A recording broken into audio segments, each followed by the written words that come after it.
Bingo Blitz rules. If your bingo has ads in it, That's not a bingo. if it doesn't have the coolest tournaments, mini games, and the most breathtaking design, Nope, not a bingo. if your bingo moment makes you feel so excited that you just want to burst in joy and scream out loud, bingo! Sorry, so you're playing... Bingo Blitz? Now that's a bingo. Go for a world of excitement with Bingo Blitz, the #1 free bingo game. Download Bingo Blitz and play for free. Now that's a bingo. What up, y'all? It's Joe Budden, here to talk about Prize Picks. Prize Picks is the best place to win real money while watching football. You can get up to 100 times your money.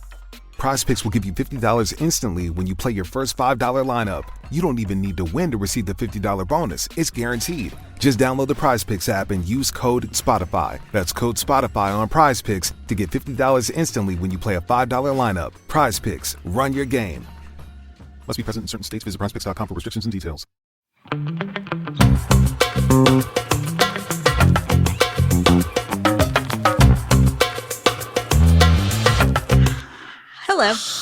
Hello. Welcome. Not you, Melissa. Welcome to those of you who are listening to, I was going to make this an MLM pitch. Welcome to the first day of the rest of your life. You are about to be on the path of independence where you work for yourself. But we are a team of synergy. We're a family.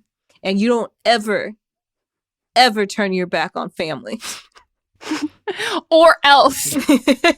Now, we're doing a blood pact and you are signing away your life rights. And if you argue, we will send you on a ship similar to Scientology.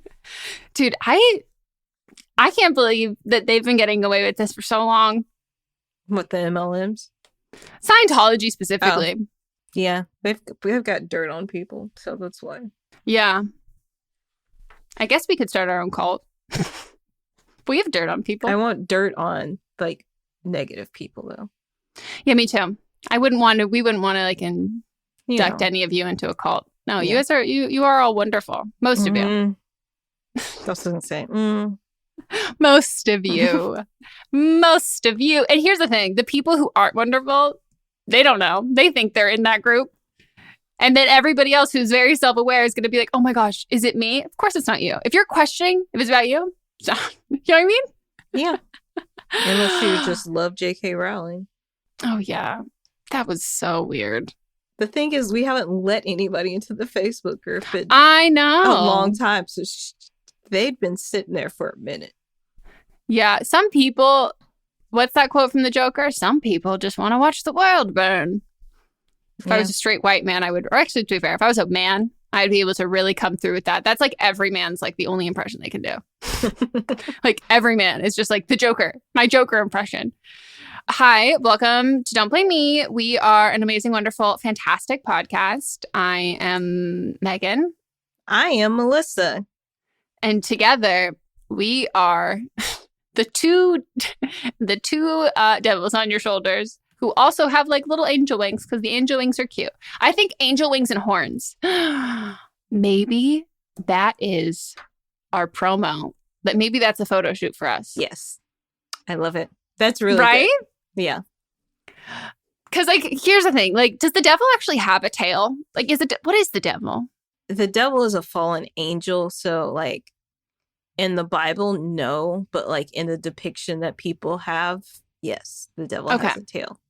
Because I think the cute parts of like an angel, like a halo in like drawings, like very cute, but like in practicality, you like attach like a pipe cleaner. Like it's looking a little wonky. So like horns, like cute, but wings also cute. So like we get to pick and choose. Yeah, I like that.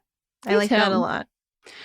Anyways, we are an advice podcast where we give wonderful, life-changing, amazing advice to people who ask for it because unsolicited advice is for bitches and scum. Well, no, bitch is a good word for scrubs and scum. Like, what's another S word? So we give solicited advice. We give the advice we'd like to see in the world. So tough love, but it comes from a good place. And if you want to call in for an upcoming episode, you can leave us a voicemail at 310-694-0976. And international listeners, you can send us an audio message at meghanpodcast@gmail.com. Got to keep it under 3 minutes or you'll be cut off. Let us know your pronouns if you are comfortable. And if you are 18 or over, you're solid. But if you're under 18, got to have your parents' permission. And then how can people get the much coveted diamond? If you want the diamond, you've got to keep your call under 3 minutes, as Megan already said. You should write it down, practice it, rehearse it, say it a few times. Those are all the same words as practice. They all mean the same thing as practice. But some people, aren't getting that in their minds. Also, don't do it while you're driving in a car. Don't do it when you're around a cow. Don't do it when you're in a noisy area. Please, if you're in a car, please be parked. No radio on, the car isn't on, and quiet. And then put as much detail in there as possible. Also, if you mess up, if you're calling in, then you can, hang up and start over. And if you're doing a voice memo, just delete it. We'll never know the difference. Also, with your voice memos, please use a MP3 file, which someone just sent us a message on Instagram that asked, what should they do? And I appreciate that. Always ask a question. Mm-hmm. We reiterate this in every episode. And I will say, I think we've gotten a lot of people who listen, and it has reflected, and you personally have given out more diamonds than not. Yeah. No, I wouldn't go that far. Then what? Then not giving them out? We've never had better calls. Yes, I will say we've never had better calls. So I did say last episode that I was raising the bar for diamonds. Yes. Also, for some reason, we have another podcast, in case you don't listen to it, called But Am I Wrong? Please go listen to it. But for some people think that if they write into But Am I Wrong, then they can call Don't Blame Me for an update. That's not how it works. 2 separate shows, separate ways. So if you want advice, don't blame me. If you want to know if you're wrong, but am I wrong? And hey, if you have an update for But Am I Wrong, send us an email and maybe we'll want to talk and hear about it. But advice is here. So what's new with you? I've been directing an audiobook. I forgot. I haven't done one in a month. And in that month, I forgot how much labor it is mentally. And yesterday I was completely wiped out. Oof. But I'm good. What's new with you? Moving. When this comes out, you'll be in your new home. Yeah, it'll be like the first week that we are there, which is wild. So I'm excited. Definitely stressed. I had the most vivid dream last night that I don't remember all of it, but I do remember like Joe Jonas and Sophie Turner were there. And then I don't know, it was like a lot of weird stuff, but I woke up and I felt like, even now, it's been hours since I've been awake. And I just feel like, you ever have in a dream where you're like a dynamic duo, or you're with a group of people that now I feel like if I saw Joe Jonas and Sophie Turner, I would be like, you definitely had to have had a dream about me as well, because we were so close that now I feel like we're friends. Yeah. And it's all because I saw a fucking Joe Jonas TikTok right before I went to bed. Yeah. So I think it was a fine dream. That's what I remember. I don't remember being bad. So it's not like when I had that reoccurring dream that Selena Gomez was trying to kill me. And that was just so specific. And she didn't deserve all of the fear I had of her every time I would see her face on Glamour or Vogue. I'd be like, so. Didn't she have a knife in those dreams? It was essentially one of those horror movies where someone just keeps trying to kill you. And it was my final destination was Selena Gomez. She was just tracking me in every which way she could to come kill me. And that's why I stopped taking melatonin. Anyways, all right, let's get into the update. Woo! So the show that I'm calling to update about is the one where I told a story about how my boyfriend at the time, now ex, cheated on me with a succubus sex witch and sex workers. And we had bought a house together, and at the time I was in the process of figuring out what to do with the house. We talked about how I was going to make a YouTube video all about it. And at the time I was actually living with my parents until I could figure out my new living situation. And that was over a year ago, I think, at this point. So fast forward, I did get an apartment, and then recently I got I upgraded a little bit, so living situation is all good. The reason I called about the update, what made me think about it, was I only just now was able to sell the house. So he fought me tooth and nail for however long it's been since that last update. And we ended up having to go to a small claims court situation. I don't know all the details about how that worked legally because that's what I had a lawyer for. But ultimately, it worked out. We ended up selling the house, which was a whole other thing because in COVID times, even if two people are on the title of the house, on the deed and everything on the loan, you only need one person's permission to put your loan in forbearance. What does that mean? So a loan in forbearance necessarily means you're telling your bank that you don't have the funds to pay your mortgage. And so before COVID, that affects your credit. It's like a step that I believe you have to do before you declare bankruptcy. So it's like it's one of those steps you follow. So usually it affects your credit and usually you need everyone's permission to do it. But because of COVID and since people are getting laid off, you only need one person's permission to do it. And it doesn't get reported to a credit bureau until a year has passed.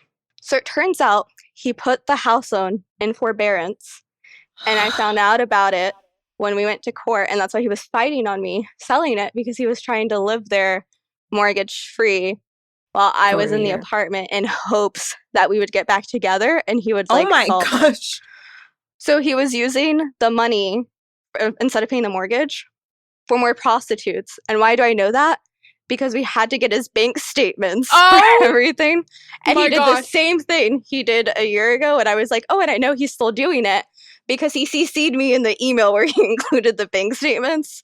And because I'm nosy, I was like, I wonder what you've been doing for the past year and a half. The places are still on there. Like the massage parlors are still on there. But there was also, didn't the Succubus come from Fiverr? Yeah. Wait, Correct. So did he have to read these or did his lawyer have to read these in small claims court? No, they didn't read through the transactions themselves. Once, I think he wasn't serious. I threatened him and then I got a lawyer involved and everything. I just think he didn't think it was serious until we actually got there.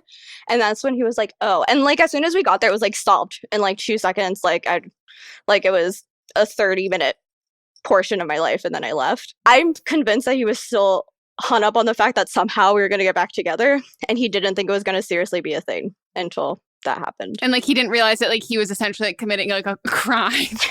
I don't know if it was technically a crime because we just had to argue over the logistics of it because technically I was on it and he didn't want to buy me out and that's why we ended up selling, which ultimately I guess worked out for me because as y'all know, and Meghan especially, how the housing market is. So ultimately that worked out for me in the end. Yeah. But it was a long process. And all of this, I find out because his cousin texted me that he has a new girlfriend who is living with him in this house. In your house. Who is younger than me. So if we recall, this man was 12 years older than I was, and we met when I was 20 on Tinder. So he was purposely looking for girls who were teenagers, basically. And he's dating someone who now lives there who's younger than I am, who is also a woman of color.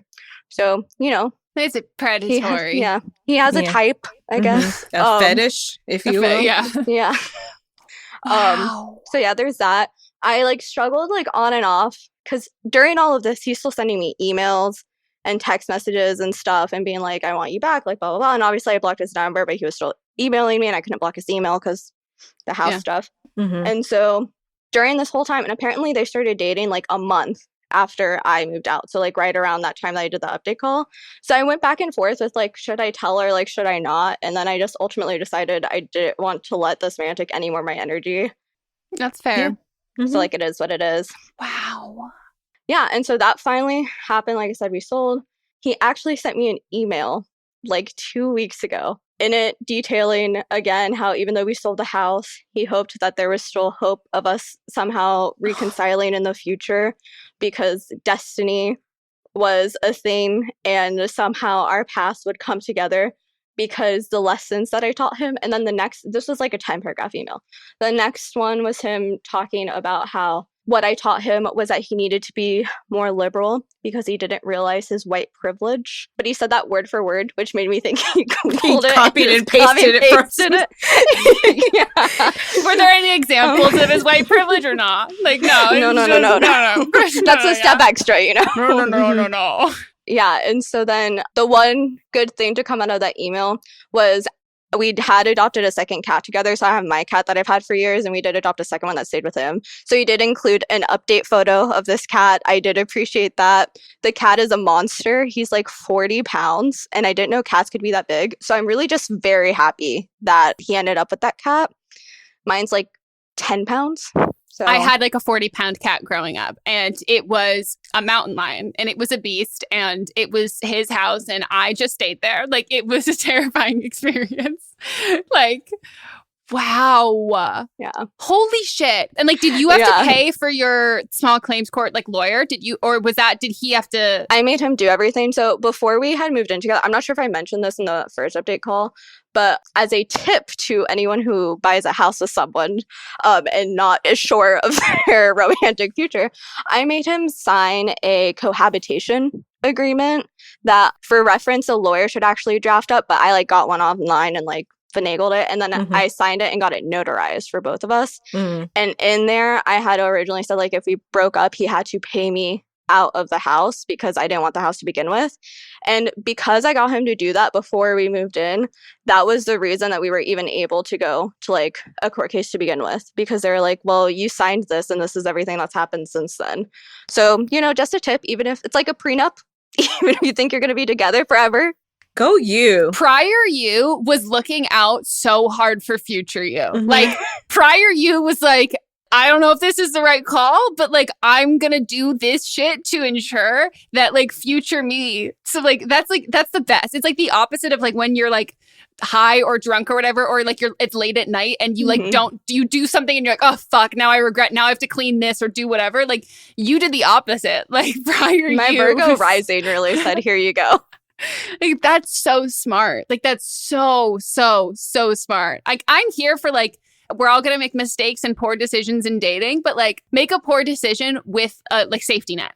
And like, that's exactly what you did. Like, where you're like, I don't necessarily know if I'm super confident in like moving in. I don't know if I'm going to do this, but like, I'm not going to not make this decision. But like, I've crafted a safety net and it's legally binding, motherfucker. Like, that's so smart. I would have never even have thought of that. Yeah. Wow. Well, look at you. Yeah, that one's on my mom. I'm distrustful of everyone. So. Yeah. Well, Hey, it worked out. Fear is actually good in some instances because it protects you. Yeah. Yeah. So ultimately, that all super worked out for me. And last time I spoke to Melissa, not in the Don't Blame Me, I had mentioned to her how I was in the middle of trying to figure out where to move to a new state and kind of figuring out. I ended up staying in Charlotte, where I am now, like a year and a half longer. But so my lease now ends in January and I will be moving to Milwaukee. So I'm really excited about that. Really Fun. random, crazy. Yeah, but I'm excited to do that and kind of like move on, I guess, to the next stage too, since I just got that house stuff all finished. I was kind of afraid to leave the state just in case. Oh, yeah. And now you can go. You're free.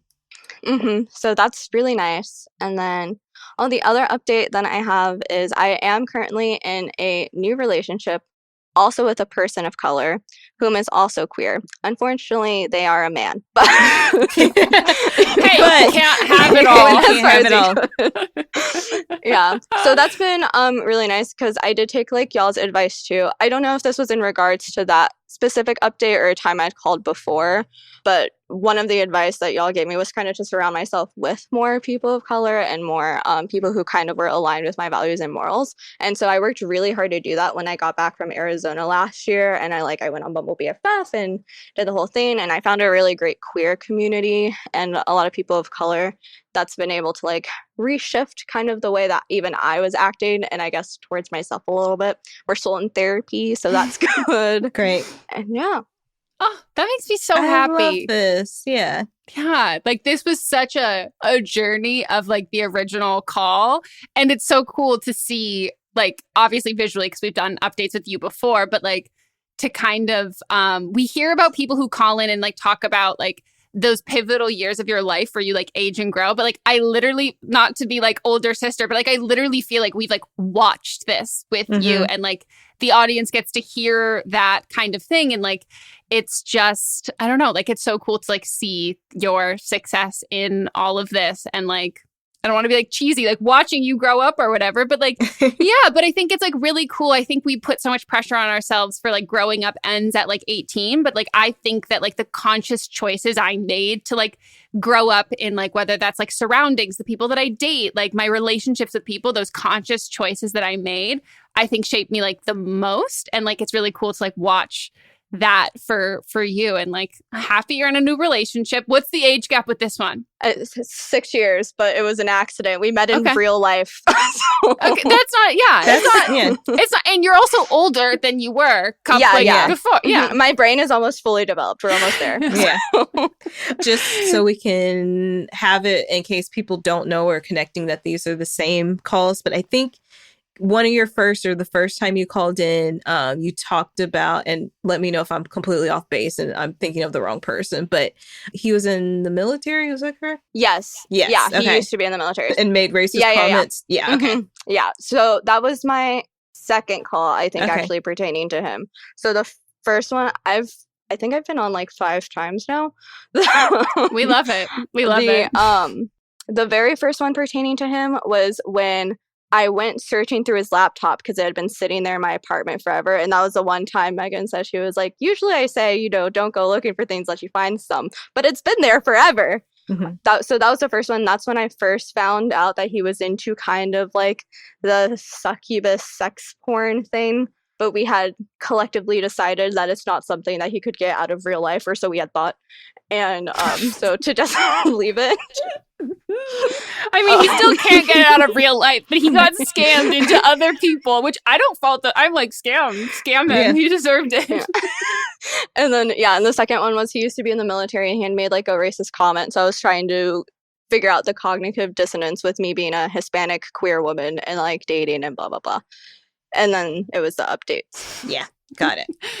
Oh, wow. Well, I'm so happy for you. I can't wait for you to have something else that happens in your life, or maybe it's just another update on this and we get to see your other apartment when you move and all of that. So is your partner right now going, have you talked of it, like, how long have you been dating? Like, are they going to go to Milwaukee? Like, yeah. So we've been together for 6-7 months now. Nice. So I think the plan will be that they'll also come to Milwaukee. So we kind of decided on Milwaukee together because I know it seems kind of like out there, but I'm into the semi-small cities that are growing a little bit. So still diverse, still has like access to a lot of stuff, but they're just not huge yet. Ultimately, what I'd like to do there is I have a cousin there who's queer, and they're really involved in like the community there and trying to get some stuff up and running.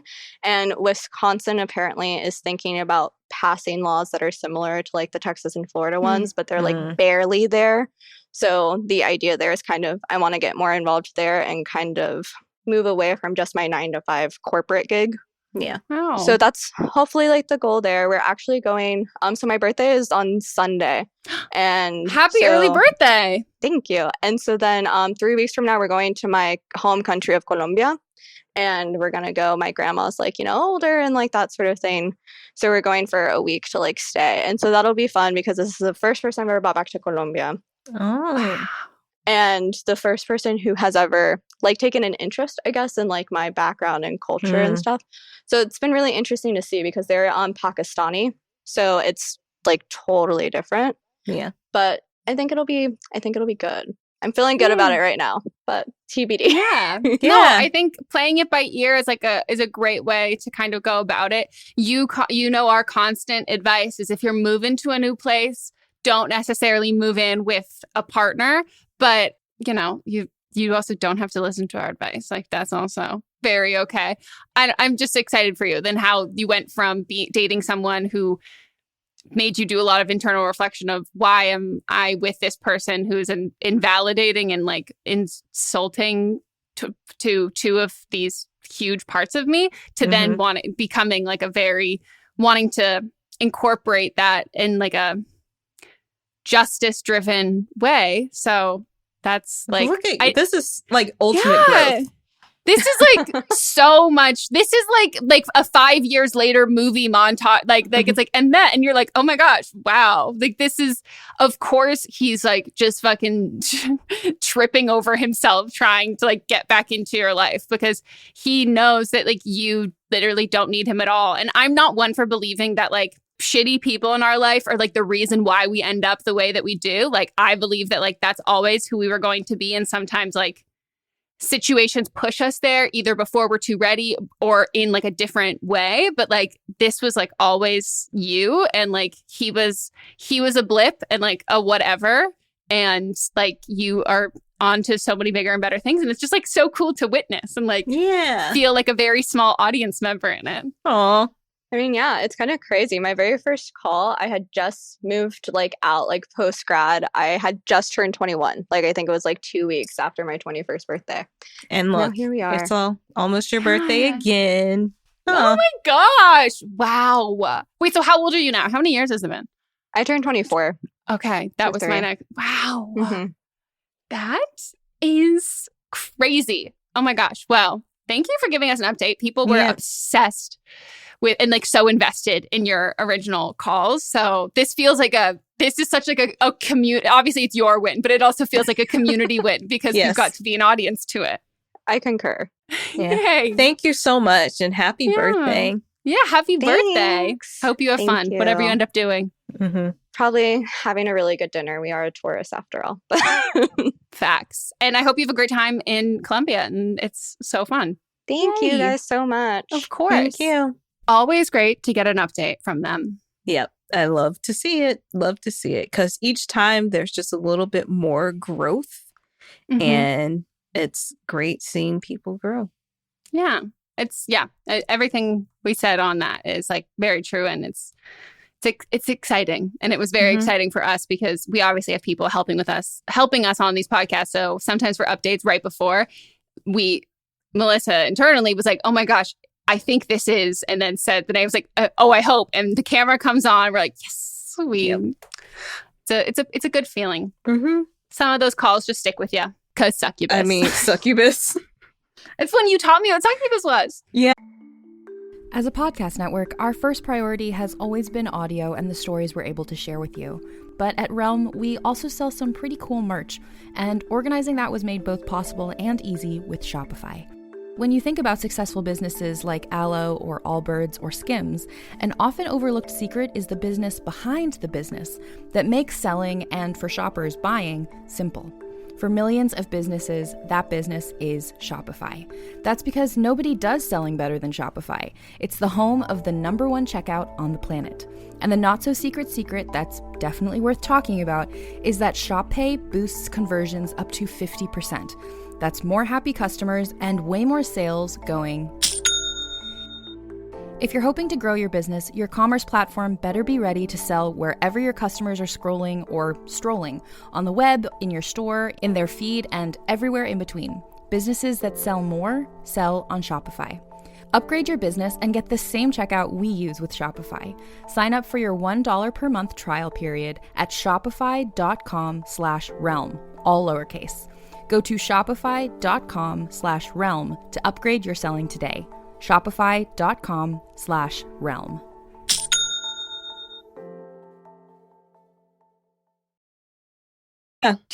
I remember it so fondly. Yep. Anyways, shall we get into the rest of the episode? We shall. Roll the tapes. Hi, Melissa and Megan. My friends and I are all 21 years old and use she, her pronouns. We are juniors in college and met and became close friends during the first week of our freshman year.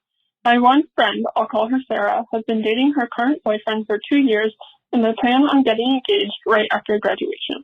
He is 24 and has been graduated from school for 2 years and currently lives at home. Sarah is extremely busy. She is a resident assistant, is studying for the LSAT, has multiple on-campus jobs, and also has her normal schoolwork. For the past 2 years that she has dated her boyfriend, she has seen him at least 2 times a week for the entire day and often sleeps over. My other friend, I'll call her Lily, and I plan to hang out with Sarah at least 1 time a week. However, Sarah never fails to cancel or have to somehow shorten or alter the plans because of how busy she is, even if our plans just include studying together. I would totally understand this given her really intense schedule, yet she is constantly hanging out with her boyfriend and his family. I see her on her Instagram stories constantly going out to eat with them. If she and him are really going to get married, they have the rest of their lives to spend with each other, and we However, we will probably rarely see each other after college, given where we each plan to move to. In this process, I've made a new close friend, so it's not like I'm putting all my pressure to socialize on Sarah, but Sarah always complains that we never hang out, yet she is always the one to cancel. Am I being selfish? I wouldn't be as upset if she wasn't spending so much time with her boyfriend and not us. I just feel like I prioritize my friends, but no one really prioritizes me. Please be very gentle. I'm a very fragile Aquarius. Thanks. Bye. So I have like a lot of feelings about this, but like the first thing that kind of pivoted my initial or like had a new lane of thinking in this was when Sarah, complains about never seeing you. Because it seems like up until like as soon as you were saying that and you're like, well, and I don't put all of my pressure on this friendship, like I've made other new friends. It seems like you were in a situation that like you kind of made the best of this situation and you didn't wait around for her and you kind of were proactive in making other friends and doing all of that. But then she turns around and is like, I never see you. Mm-hmm. That is just like a, what? Like you were flaking and then I made my friendships and like started doing other things and now you're annoyed with me. So like to me, this kind of reads like, I wonder if that is kind of why she's saying that. And sometimes I know we shit on people in relationships a lot on this podcast, but like there are some people who think that single people or people who aren't in relationships fit into their lives as like a married person or a person in a long-term relationship. And that you're not ranked as like the same priority as a relationship, like a romantic relationship, which is fine. But it's kind of as if that like she expected you to just wait around and like not make any new friendships. I don't know. I also like, and I know you said that you're sensitive and like, I don't mean this to be like a knock to you personally at all.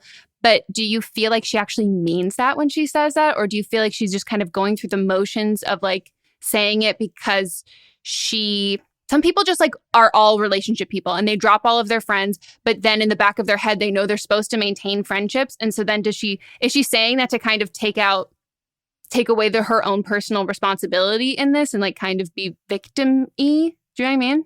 Yeah. I mean, at the end of the day, you make time for what you want. And she's making time for her boyfriend and his family, but not making time for you and has canceled on you several times. So to me, this just feels like lip service. And I don't think any of this is on you because you tried to make the effort.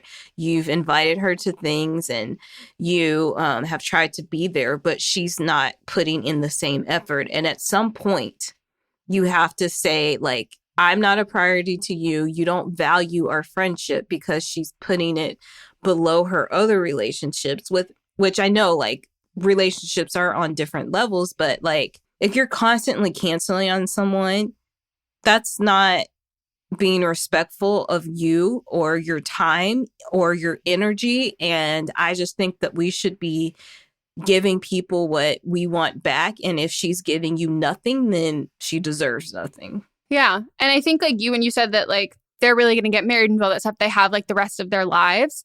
And I agree with you, but some people interpret that differently. So for her, it's like, I completely understand your perspective where it's like, well, I'm going to be like, we're probably not going to be able to be as close because like we are like just friends. We're not going to live together, blah, blah, blah. But she might see it as, yeah, why am I going to invest time in a friendship when it's not going to last for that much longer in like this proximity, but my relationship will. So like, I'm going to just spend all my time with my relationship. And I don't think that's a foundation for a good relationship and how you're going to spend your time with other people. Because like, even when I'm at your house and Moss is always like, hey, what do you want to eat too? Or like, do you want to hang out? He always asks if I want to be included in other things or even staying over longer than I myself expect You're like, to stay over. Let me go home. So I just don't think that's a good setup in her being isolated from her actual friends. No, it feels like she knows as a concept she shouldn't be ditching her friends for a relationship. So she thinks knowing that is enough. And therefore, because she knows that she's not participating in that. Mm-hmm. But she is. It's like, my therapist told me something really great, which she was like, just because you can identify the problem doesn't mean you are avoiding the problem. Like, that doesn't mean that you're working through the problem. You just know it exists. And that's kind of what it feels like on her. And it feels like she's waiting for you to kind of play victim, not you play victim, her to play victim, where like, she treats you like shit for long enough that you just stop being friends with her. But I think that you would just have like a serious conversation with her where it's like, hey, let's talk about expectations in friendships. And I would not do it with both you and your other friend. You said name was Lily. I would not do it 2 against 1. I would just reach out to her independently because Lily can feel the same as you, but like, it's not, you have to talk about your specific relationship with her and just be like, I feel like I understand that you're in this relationship and you're really happy, but I can't lie. Like, it has hurt my feelings that it feels like constantly that if you're going to cancel on anything, it feels like it's me. And it feels like, I know that you're really busy, but like, I personally am like not looking for friendships where I feel like I have to track someone down and chase them down to spend quality time with me. And I just like want to know where you're at. And if that's like this season of this friendship is coming to a close, like I'd rather us have a conversation about that, because it also really confuses me when you then complain about how we never see each other, like as if I'm not the one who's constantly trying to like make plans, and I'm just like really exhausted of putting myself out on a limb to just be canceled on all the time. So if this is the end of the friendship, okay, but I just like want us to have this conversation. I also think on top of that at this point in your life, this is a transitional phase in your life. And I think definitions of friendships also evolve at this point in your life, because I have friends that I consider close friends and I might not see them but once or twice a year, but like they're still my close friends. And I think maybe if she doesn't want to make time for you but still considers you a friend, then she might be one of those friends that you only see now and then. But again, it's the part that she's canceling on that really irks me, because don't make that means that you made plans in time, but then something else more important came up. And I can understand doing that once or twice. But if this is a consistent thing, that means that she doesn't want to be a part of it. And also, if this is the person she's going to spend the rest of her life with, like if I'm going to cancel on anybody that like is going to be cool with it would be Mott's. Do you know what I mean? Like if I was like, oh shit, I double booked myself, like. Also, Mod should like want you to have other friendships too. Yeah. So that's the part that it feels a little, I don't know. I think that she's making these decisions and then is kind of just putting the onus on other people. So she feels like if it fails or if something goes wrong, she can divert the blame. Yeah. So yeah, you deserve better than this. This just doesn't seem like either of you are going to be the right friends for each other for right now. And that's, like you said, it's also very okay. Yeah. All right. Next call. Woo!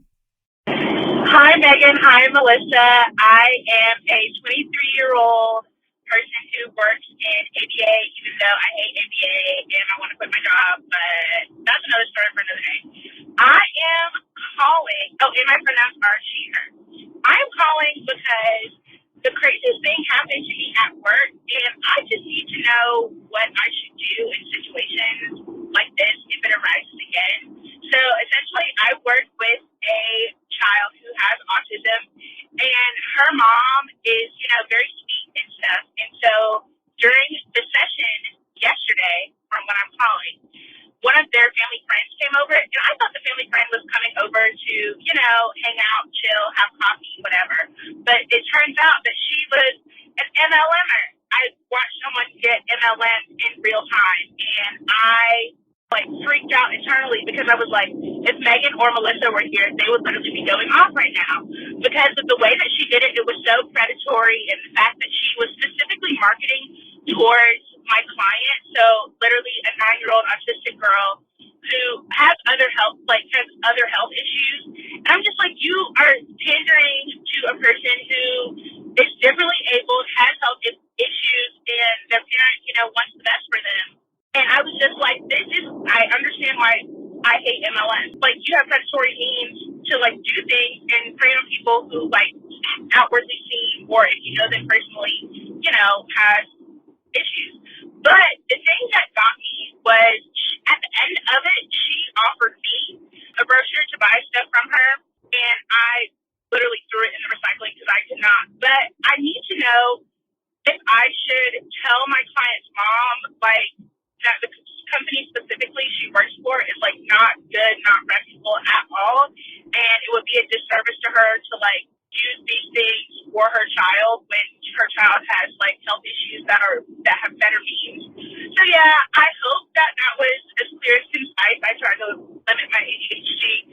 call, but I really love you guys. I've been obsessed for years, and you guys are the best glitter food combo out there.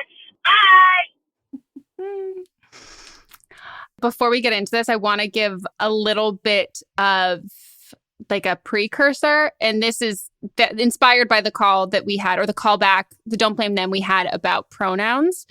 Just as a whole, so we know this caller, and this caller, we've had conversations about ABA, and they are like very, very aware of ABA being a very problematic practice. But for a lot of it's very widely used, but just because something is considered ABA doesn't mean that the exact people are participating in the way that ABA wants them to. Mm-hmm. So there's a lot of reform happening within that community.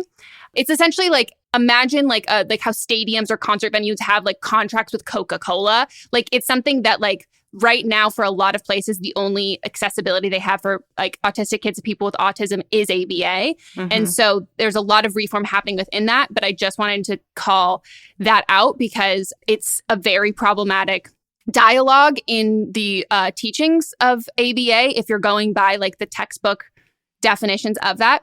And then the other thing was the term differently abled. So potentially, and this is something that like, again, we don't want to like police anyone's call when they're talking about people that they have personal relationships with and how they prefer to be identified. And so we operate in the mentality that like, that is what it is. But I just want to make sure to call out as a whole, using the term differently abled within the disability community is not preferred. And it can and always should be in these instances to default to listen to the disabled community as a whole, but specifically listen to the people who are disabled in your life and the terminology and things that they prefer. Mm-hmm. So to anybody who is disabled listening to this call, I just wanted to like make sure I don't want to lump everyone in as like a group with this terminology. And especially if you're not familiar with ABA or like how using terms like differently able can be harmful, I want this to be used as a jumping off point to like learn about that,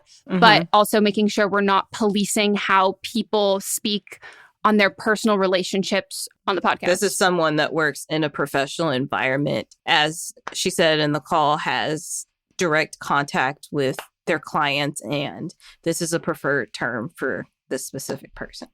Yeah. So just wanted to give that precursor. Mm-hmm. So do you think that this is essential oils? Because I feel like it is. 100% that's where my brain went to, was essential oils. It could also be, you know what? I'm not really on the up and up with the MLM community, because when I'm not on Facebook anymore, too, it's just something, unless it's like the scam is making national headlines, I'm not really aware of it. But yeah, if because of the circumstances around it, it feels like essential oils.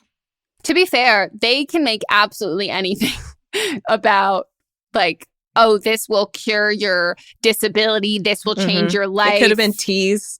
Yeah, it could have been. I mean, again, I feel like it could have, maybe it's Tupperware.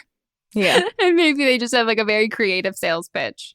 My uncle sells like fragrant oils, like not for this kind of stuff, but not for like healing. They're just like, instead of wearing cologne and stuff. Yeah. And I told him he needed to change his marketing plan. So he makes it very clear that he's not selling essential oils. Essential oil. That's funny. You could do a whole campaign that's like, making fun of that. That's mm-hmm. funny. So, I mean, I think that like you're very spot on with that, the specific targeting use of like her kid who is autistic is like a very problematic thing to do. I think that in the moment, depending on my relationship with the mom and then knowing their relationship with like, in this case, like if I was you, like my client, that would kind of determine how I would talk about it. I do think that when it comes to watching someone kind of like be swindled into something or attempt to get swindled into anything, it's a very delicate thing with that, because you don't ever want to make that person feel like you think they're dumb, or you think that like, I know something more than you do. I know better than you, because embarrassed people usually don't admit their like mistakes and their faults. They tend to hunker down in those things because like sunk cost fallacy and they don't want to be wrong.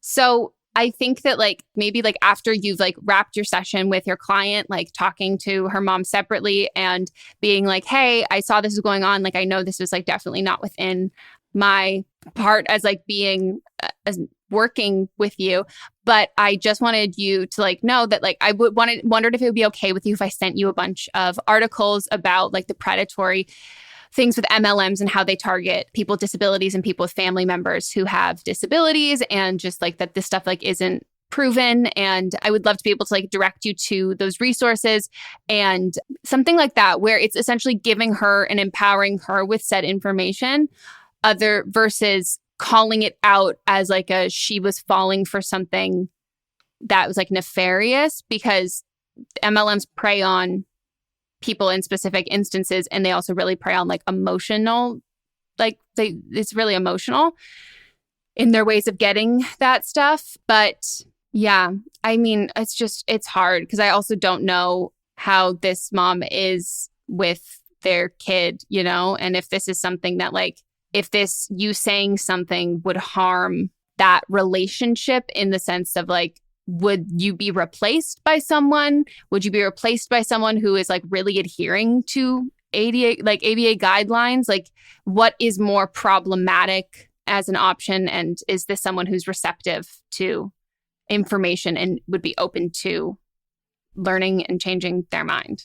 I think I agree with everything Megan said. I think on top of that, if you feel comfortable with talking to them about this, which it seems like you are, just how how to go about it, maybe not talking specifically about that MLM, but talking about the product, like researching the facts on this specific product. Because I mean, I did, while we were sitting here, I did a quick search where I just put in MLM and autism, and so many things came up from like parents of autistic children that were saying how they're being targeted for so many different products and how it's taking advantage of them, everything that you said. So this isn't something she also, your client also may know that this is something that they don't want to use. Kind of, I think just kind of feel it out. Ask like questions about how they feel about the product, blah, blah, blah. And then do specific research on the specific product and not the company as a whole.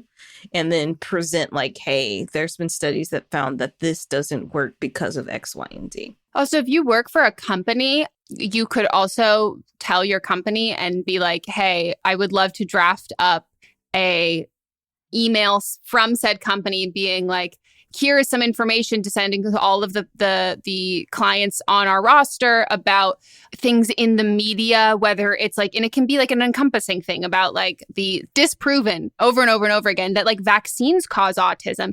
And you could incorporate it in something like that. It's like, and also there's like targeting on this, and this, and like, here's some like informational resources, like as people who are parents and or guardians or are people who are actively participating in this program, here are some things that are some information about these things that are like common misconceptions, and also in a way that maybe it's not even written in like a educating those people on it, but it's like how to like responding to people in your life who are approaching you about these kinds of things, because it's everywhere in this like predatory kind of thing.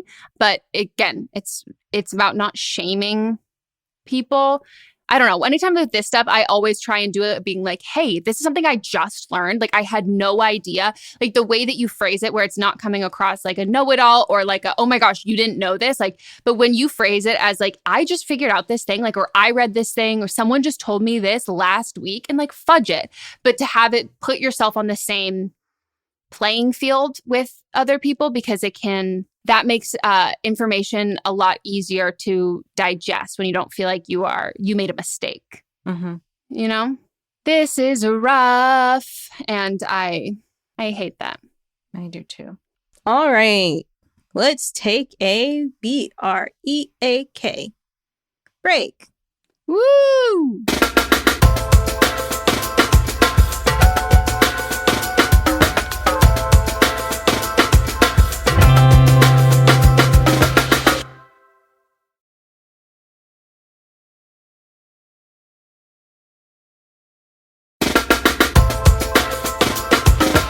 We're back. Let's play the next call. Let's do it. Hi, I'm a stay-at-home mom. I'm in my late 20s, and I have 3 kids and a wonderful marriage. Except for one thing, I have a problem and addiction. I want to stop because it's starting to hurt my marriage and my household. I'm a shopaholic. I don't know exactly when it started, but I know I impulse buy a lot, unnecessary things for the most part. Amazon, Target, things I see on TikTok, you name it. Every day there's boxes and packages outside my door, and I'm so embarrassed by it. I want to stop before it gets worse. My husband has given me several lectures about my spending, but I just can't stop. I want to, and I'm acknowledging that I have a problem. I haven't gotten into any credit card debt or anything like that, but I don't want to get to that point. I know that I should. Contained herein are the heresies of Radolf Buntwine, erstwhile monk turned traveling medical investigator. Join me as I study the secrets of the divine plagues and uncover the blasphemous truth that ours is not a loving God, and we are not its favored children. The heresies of Radolf Buntwine, wherever podcasts are available. Probably seek therapy, but are there any other ideas in the meantime? I have deleted apps, but I always find myself back. I don't know what to do, and ever since I became a stay-at-home mom, I became an introvert. I do mostly online shopping, and it usually happens when I'm bored at night after the kids go to sleep. I don't know if that has anything to do with it, but I know I need help because I don't want to be like this anymore, and I need to stop. Thank you. I don't know if if you're in the process of trying to look for therapy and it's just something that it's just taking longer and you're looking for something in the interim, or if you're looking for an alternative to therapy. Because I will say, if therapy is something that you have access to financially, and it is something you can do, and what's stopping you from therapy is like the stigma and like feeling like you're not at that point and you would like to kind of do it on your own, or there is some like magical like cure or something. But my therapist gave me like wonderful advice, because I'm like a very stubborn person, that she was like, if you could figure, and it's not applicable to this, not I didn't have this exact situation, but she was like, if you could have figured it out on your own, you already would have by now. And that was like very helpful for me, because it was like, there's not like a magical quote. There's not something that's like an aha moment where it's all going to like change, that you have done it yourself. Like, you care about this, you want it to change, and you just haven't been able to do it yourself. And that's what it is.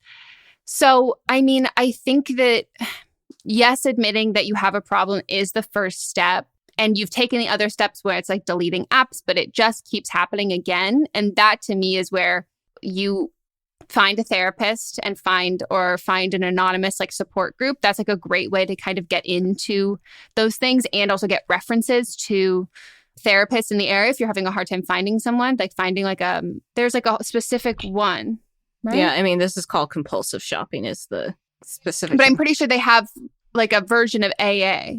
Yeah. From healthline.com says it affects almost 18 million people a year. Yeah. And I'm sure it's gotten worse because people now can shop at the click of a button. But at the end of the day, like, this is a substance abuse, a mental health issue, which we are not experts. This is not something that we can help you with. Like Megan said, this, and as it's always said, recognizing that you have a problem is the first step. And maybe, calling into this podcast is like the next step of you saying it out loud. And so we can't give you tips because we can't actually diagnose you, because this is a medical issue. So the next step would be to talk to an expert, to maybe join a group, I typed in shopping addiction into my phone and there were so many resources that came up. And so you should seek help from a professional. Yeah, there's lots of toll-free hotlines for this stuff that are specific to like location based. So finding that, like, I think that you go through the order of operations of calling a hotline, getting some resources that are specific to your area, joining these support groups and then getting into therapy. From Google, one of the bigger treatments is, or one of the more common treatments is CBT, and then there's 12-step groups.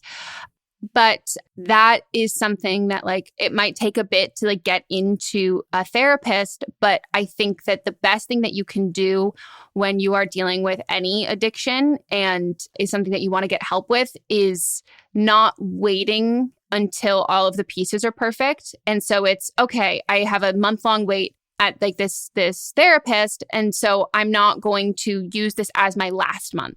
What I'm going to do is I'm going to practice and I'm going to be going to support groups. I'm going to find ones that like maybe I have to drive a little bit longer to go, or maybe there's like a virtual one that I can do at night.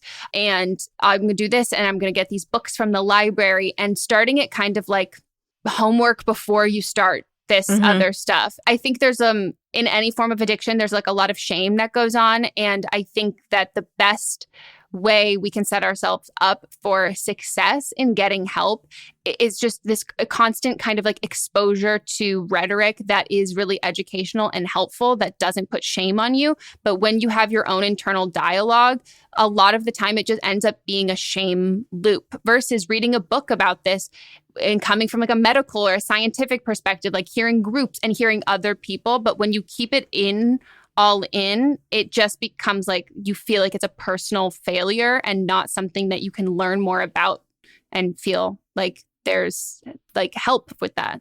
And also, like, if you're on a waiting list, when you call the therapist, ask them, like, I recognize I have a problem. I know that I'm on this list, but there's something that I want to do something in the interim. Do you have any recommendations? Yeah. And also just know that if you feel like you haven't gotten into credit card debt and trying to find things besides therapy, like just know that a therapist is not going to take you on unless they have the capacity and the bandwidth, and that you are not taking the spot of someone who you may quote unquote feel is in a worse spot than you and should be getting more help than you are. But the best thing that, like, again, my therapist like told me was starting therapy, and you're the most susceptible to therapy when you don't immediately think that you need it. And you think that, she's like, that's a level that is when you do need it, because we all let ourselves get really, really far gone before we, like, in our minds can justify it, even though it's not something we should ever justify. And it's maintenance and it's like preventative and all of these other things. So knowing that, like, it's a great step that you can take. And that's why those resources exist. But yeah, I think that those books and those resources will be able to give you more tips than either of us can give. Because, like, yeah, I would say, like, delete the TikTok app from your phone, but that is not something that, like, you can just download it. Like, it's right. Like, that's not. And I also don't want to be insulting in you've been trying, like, and like I want to give you credit for that, and like there's really nothing that we can say that you haven't thought of, and that's because you care about this and you really want to change this, and like it's okay to need some help. But I think you're right. I think this probably has like jumped up a ton in the pandemic. Yeah. All right, next call. Yes. Hey, Meghan and Melisa. I'm calling about a thing with my friend. 24, she, her. I'm going to a big music festival with my boyfriend. 26, he, him. The festival is Friday to Sunday in August. I was talking to my best friend Maisie, 23, she, her, about it, and she said she always wanted to go to this festival. I told her that I would love if she was coming with us, so she should think about it. She also knows another friend, Cindy, 24, she, her, who is going to this festival with a friend of hers called Lauren, 25, she, her. Eventually, Maisie bought a ticket for the Sunday. Problem is that Maisie doesn't like the music. It's hardstyle, it's techno, and that isn't her thing. I'm afraid she won't have a good time at the festival, and it might ruin the last day. For example, I went to a party with her, a friend, and my boyfriend. At this party, there were 3 stages: silent disco, house, and techno. I wanted to go to the techno stage, so we went there, all 4 of us. She clearly hated it and wanted to leave after no less than 5 minutes. She really isn't great at hiding her emotions or taking one for the team, just keeping the peace. I'm afraid something like that might happen, that the group wants to go to the hardstyle and she wants to leave, but she doesn't want to leave alone. So I might have to go with her, but I don't want to go with her because I actually do like that music and that's why I'm going to the festival. But I don't know if I'm okay with letting her be miserable on her own or potentially having her wander out the festival all alone when, there are just, no, I'm not sure about that. Then there's another issue. My boyfriend and I like to use drugs, ecstasy, Molly, whatever you want to call it, at festivals like this. She doesn't like drugs, but she does drink alcohol. And I'm afraid she'll judge me for using drugs, even though she'll be drinking alcohol. I don't want to babysit her, I just want to have a good time. And I'm pretty sure that Cindy also uses, but I haven't asked her. I know Cindy through Macy, but I don't know her very well personally. Wondering what you guys think about this and how I should handle this the best way. Thank you. Bye. Why do people voluntarily do things that they don't enjoy? You're asking the wrong person. If you don't do drugs and you don't like the music, then why would you go to a music festival? Like, that's the whole, like, when I think of music festival, I, of course, think of music, but the second thing I think of are drugs. Same. Like, for example, I don't like drugs. I don't like being around drugs. So I haven't really gone to, I also don't like being around a lot of unshowered people. Mm-hmm. And so, like, I don't like going to music festivals because of that. Even though I enjoy music, I will go to a concert of someone that I enjoy, that I'm going to pay my money and spend my time on. Yeah. Did anyone ask her why she wanted to go? Because, like, that to me is like, it's FOMO. To me, it's FOMO. Because then I would have asked, because, like, to me, that's so obvious. Because, yes, I am the same way. I'm like, if you told me, like, ultra, like, no offense to techno music or anything like that, it just gives me anxiety. But, like, ultra is like my bad place. Like, if the bad place exists, it's me and it's a rave. And, like, everybody's on drugs and I'm like, I have to live this for the rest of eternity. Mm-hmm. Like, that is my bad place. And so I feel like someone needs to ask her. And, like, I think you should have been the first question, but prior to being like, yeah, come along. But I don't think it's too late to ask her. Like, I think it would be like, hey, here's the plan. Like, I just want you to know that, like, I know you don't do drugs, but, like, we're doing drugs. Like, we're popping Molly. And like, we're going to be, like, staying really late. It's all techno music. And I just want to make sure that, like, has something changed? Because the last time that we, like, went to go do this, like, you really didn't enjoy that. And I just want to make sure we're on the same page, because I don't want you to commit to something and not realize what you're committing to. Because if you want to leave early, like, I don't want to. Like, I'm not going to want to do that. And I think that you just say that ahead of time, because I think some people like to romanticize these ideas and, like, it's going to be so fun. But if you give her all of the information prior and then she chooses to go, then that you are exempt from everything. I also think, to be fair, it is her responsibility as an adult to, like, do research and, like, know what she's signing up for.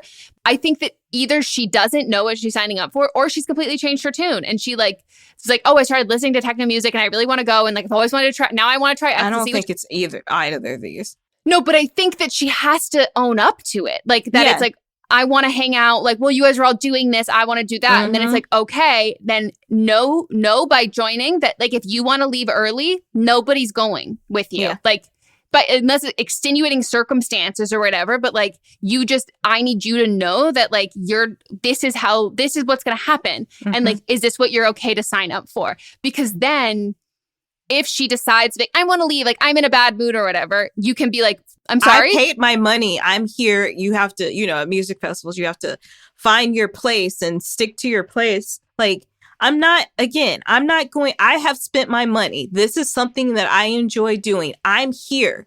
You chose to be here. You don't enjoy being here. Like, I'm not going to fucking sign up to, I don't know. I'm trying to think of something that I enjoy. I mean, that I don't enjoy. I mean, this is an example. I'm not going to go to a fucking music festival. I don't care. The only way I'm going to go to a music festival is if I have direct transportation to and from. What's up, everyone? It's Noah Daniels. Hey, y'all. I'm JJ. Hey, guys. It's Kat. And we're your hosts of the Real Hauntings podcast, where we bring on guests who share their first-hand encounter ghost stories and supernatural experiences. Now on to the trailer. I've been warned to not tell this story But I think because of the way it ends, it's okay to tell this story, because some people say that with certain entities, to like speak of them or talk about them or in any way like portray them as powerful will attract them to other people. The creepiest thing about it to me is a lot of times it would wait for me to notice it. Like, it would just lay its arm out like this, and then I'd be like, where is it? Where is it? And then I'd see it, and then it would just slither back. For more information on the Real Hauntings, Real Ghost Stories podcast, make sure you check out real.fm to learn more about our podcast and many other amazing podcasts. I have a special designated area for me that's close enough to the music, and then people aren't going to be bothering me. But like, then what's the point? Go to a fucking concert. Yeah, I think that like you essentially just need to give her an ultimatum where it's like, here's how it's going to go. And you're either signing up for this or you're not coming. And I think like, don't stay with her. Like, I just say like, whatever you do, like make sure that like, if you see her at the festival, like that's the only time you see her. Don't stay in a house with her. Like, don't do any of that extra stuff, but like give her the out and be like very brutally honest with her, because it's like, I don't want us to walk away from this situation not being friends anymore, because like I'm telling you how this is going to go, and you're either on the ride or you're fucking off, and like we're still friends if you don't come. We don't have to like all of the same things, but like if you ruin this for me, like I will hate you, and like I would rather you just not come and like us do something fun that we both enjoy like later on. But like this isn't going to bend for how you want, and that's just like the end of it. And like, no, I'm not going to bend not going to bend to you. Yeah, but don't stay with her. No, don't go in the same transportation, anything. Separate yourselves, and if you see her at the festival, you see her at the festival, but otherwise she needs to have a buddy that like has the same feelings that she has. So if they need to leave, then they need to leave. You know who my buddy was? Lily. Lily was my buddy, where I would be like, the sun would go down when Coachella, the sun would go down, and I would be like, I'm anxious, I need to leave. And Lily was like, she could stay. If someone was like, Lily, let's stay, she'd be like, I'm down. And someone's like, I need to leave, she'd be like, I'm down, let's go. You just have to be whoever gets to you first. And then she'd be like, let's leave, like, we'll go, come on. And like, you just have to have that. Like, otherwise you will be like miserable, and you need to have that planned out ahead of time. And like, that's not your responsibility, that's hers. Yeah. Okay, now it is time for Don't Blame Them, which is where a listener will call in with their own advice from a call that we played on a previous episode. So maybe they have personal experience, or they just have some insight that they would like to share with the original caller. Hey, Meghan and Melisa. I'm calling in for Don't Blame Them, specifically Season 8, Episode 18, and more specifically, the religion conversion call.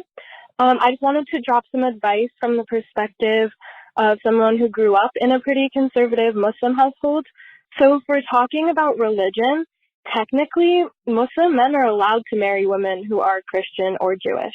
I myself have several male family members who are married to Christian women.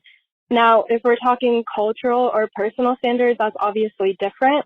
We all know that culture can sometimes be the bigger factor at play, even when something is religiously sound. For example, I've known some parents where like being Muslim isn't even enough, like their kids have to marry someone from the same sect of Islam or even the same country, same cultural background. I'm not saying the mom is completely wrong about the possibility of being shunned, but that's not due to any religious reason. My overall advice to the caller is for her and her boyfriend to share all the ins and outs of your respective religions, or I guess in his case, his parents' religion, so that in discussions you have the leg to stand on. I also encourage you to do your own research about his religion, and I also encourage you to get him to do his own research about yours. I've just learned from experience that it helps in understanding and also helps people from misleading you about what might be acceptable in religion and what might be more of a personal thing. And yeah, that's all. Thank you so much. That makes total sense. And I never thought about it. The social aspects. Interesting. Great insight. Thank you. I hope we get a call back from that original caller and what happens after those conversations. Yeah. Anyways, that is it for our episode. We hope you all enjoyed. If you want to go leave a review on the podcast app, we would so appreciate it. If you are still listening, go comment on the latest Instagram what you think the MLM was. Yeah. Be curious. And if you want to call in for an upcoming episode, leave us a voicemail at 310-694-0976. International listeners, you can send us an audio message at meghanpodcast@gmail.com. Follow our socials everywhere, our ones for the podcast, as well as our individual ones.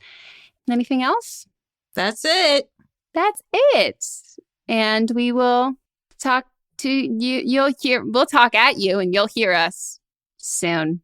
Sooner if you listen to, but am I wrong? Goodbye. Bye.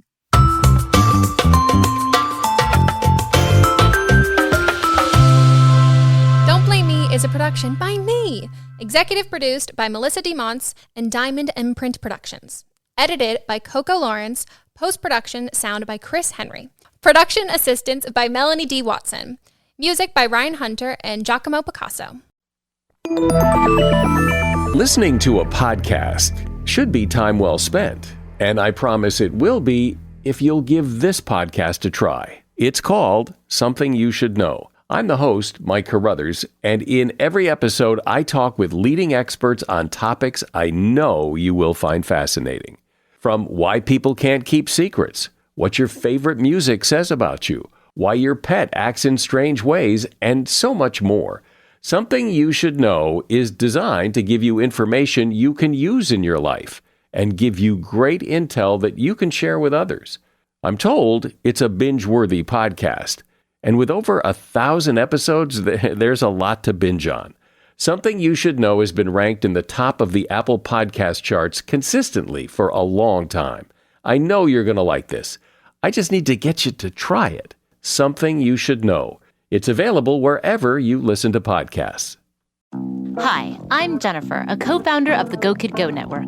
At Go Kid Go, putting kids first is at the heart of every show that we produce. That's why we're so excited to introduce a brand new show to our network called The Search for the Silver Lining, a fantasy adventure series about a spirited young girl named Isla who time travels to the mythical land of Camelot. During her journey, Isla meets new friends, including King Arthur and his Knights of the Round Table, and learns valuable life lessons with every quest, sword fight, and dragon ride. Positive and uplifting stories remind us all about the importance of kindness, friendship, honesty, and positivity. Join me and an all-star cast of actors including Liam Neeson, Emily Blunt, Kristen Bell, Chris Hemsworth, among many others, in welcoming the Search for the Silver Lining podcast to the Go Kid Go Network by listening today. Look for the Search for the Silver Lining on Spotify, Apple, or wherever you get your podcasts.